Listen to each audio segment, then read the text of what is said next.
What's up, guys? Today we are going to be reacting to 4 true creepy McDonald's stories. Now, you're probably wondering, how is this going to be creepy? Well, these stories are going to answer all your questions. And this one is by Blue Spooky. Make sure to like his videos, subscribe, and that will be it. No, not really going to subscribe because I have way too many subscribers, but I'm just going to like the video, but oh well. Let's get into this video now.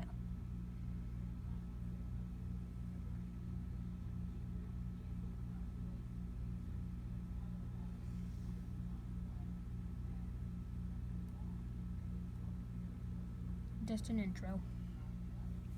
When I was growing up, my dad and I lived with my grandparents.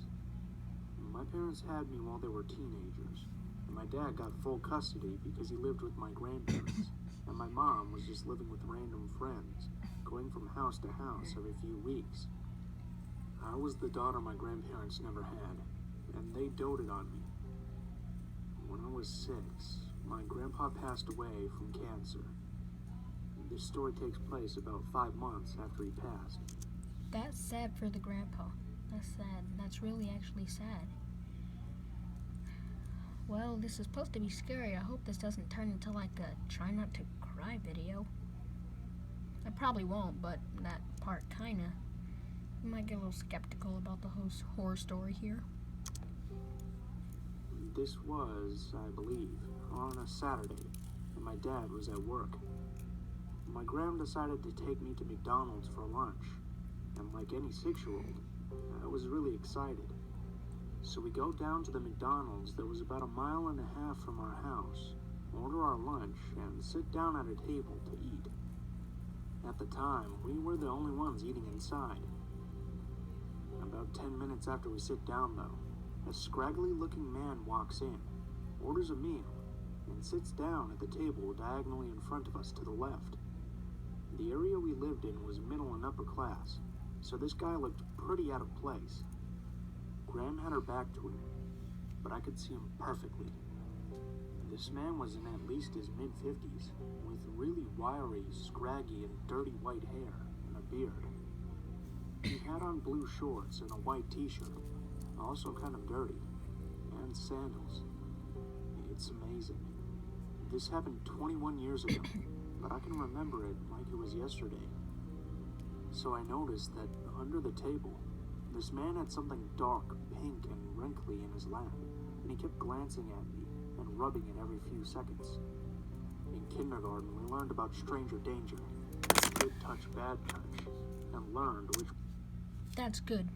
If you're in kindergarten or whoever's watching kindergarten, always learn about stranger danger. And if you did learn about stranger danger, who knows how many years ago, I don't care, or maybe just today, that's good for you, because there's strangers that are creepy. And this McDonald's does not look the friendliest. I must say, it's not friendly. Oh well, let's get back. Wait. Oh, never mind. I thought I saw like a weird skeleton man standing. Yeesh. Oh, guys, let's get back into the video. Here we go. Bop. Parts of our body people weren't supposed to touch. It clicked in my 6-year-old head that this man was not 6. Well, he's smart for strangers. Sorry. Supposed to have that out like that, nor be doing what he was doing. I got really queasy and nervous. I didn't want to tell my gram right then and there, because I thought the man might hurt us. If my dad had been there, though, I would have said something, because my dad was my hero and could take on anybody. Instead, I put my Happy Meal box in front of my face, so my view of this guy could be blocked. I had about half of my food left, but at this point I had lost my appetite. Graham asked me if I was full, and I just nodded yes. I was, and still am, very petite, so not finishing a full meal was nothing new for me. She asked me if I wanted to go play in the play area before we left, but I just shook my head and quietly said, I want to go home. Graham cleared our table, and we left. When we got home, I was still really nervous, and I felt like I was going to throw up. Graham asked me, "What's the matter, Munchkin?" her pet name for me. And I started crying and told her about the man at the McDonald's and what I saw. My gram didn't panic or freak or get hysterical. She just hugged me and said, "It's all right. Go on to your room and play. I'll take care of it." She wiped my tears, gave me a blueberry Kool-Aid burst, and told our dog, Patches, to go to my room with me, which she did. After I was... Okay, guys, this grandma in the story here, she's nice, okay? She's nice. I think something bad gonna happen to her, because it's always usually the ones that are so nice get hurt. Oh, I just don't see a good ending for her. I feel sad now. Is this gonna turn into try not to cry? Oh no. If it does, I'm just ending it right there with not even saying my outro. Well, guys, just cross your fingers and hope that this video does not go depressing on us, okay? Just keep your fingers crossed, see? Fingers crossed, okay? Fingers crossed. I double cross. That's how I roll. Let's get back to the video.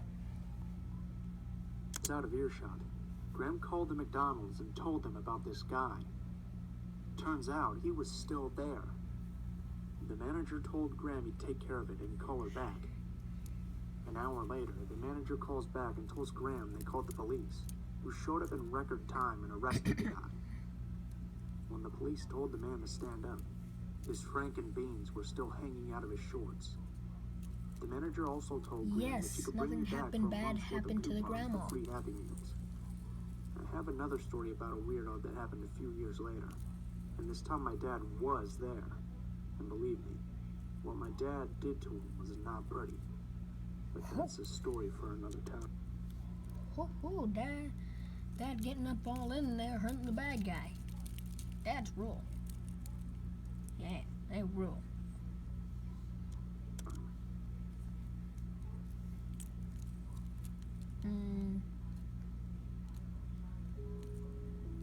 I was living in a low-income housing apartment in Minnesota, and at the time, my mom and I simply couldn't afford to have an actual internet provider. This meant that I leached off of people in my building who had an unprotected wireless connection. Whenever their internet connections would go out, I would be forced to walk down to McDonald's in order to use the free Wi-Fi there. This had become a pretty common thing for me. During one of these internet droughts, I was standing about in the lobby of my apartment, about to leave, when the guy who lived next door to me, an older guy named Joe, stops me before I go. Joe? He tells me that him and another one of my neighbors were going to McDonald's for coffee, and that he'd buy me one if I went along. I figured, why not? I did. Don't do it, man. If anyone ever says that, don't do it. Even your neighbor. Sometimes you can't trust your neighbor when you say that. Don't do it, man. We gotta cross our fingers again, guys. Hope nothing bad happens to this person. I didn't really know much about Joe, since I mostly kept to myself. Let me explain Joe. He's a hunchback with a beer gut, and a ZZ Top-esque beard was full of food crumbs. Okay. No, okay. No, don't trust him, whoever looks like that. No, we're just gonna skip ahead for any potential, not inappropriate for my channel, so sorry guys. Soak in all that free Wi-Fi. Soon after, Joe comes back with our McCoffees. As soon as he sits down, he starts asking me in a raspy voice, "So, boy, ever heard of God's DNA?" No, we're skipping this. Not to mention, it's what makes men genetically superior to women. Nope, we're skipping this too. This is all bad. We're gonna have to end it there. Sorry, guys. Well, if you did enjoy this video, I hope you liked it, at least part of it. And I'll see you in the next one, and subscribe to me. Go check out, let me quickly, before the video ends. Oh my gosh. Blue Spooky. Well, anyway, guys, I hope I see you in the next one. Well, I'll see you in the next one. Bye. Peace out.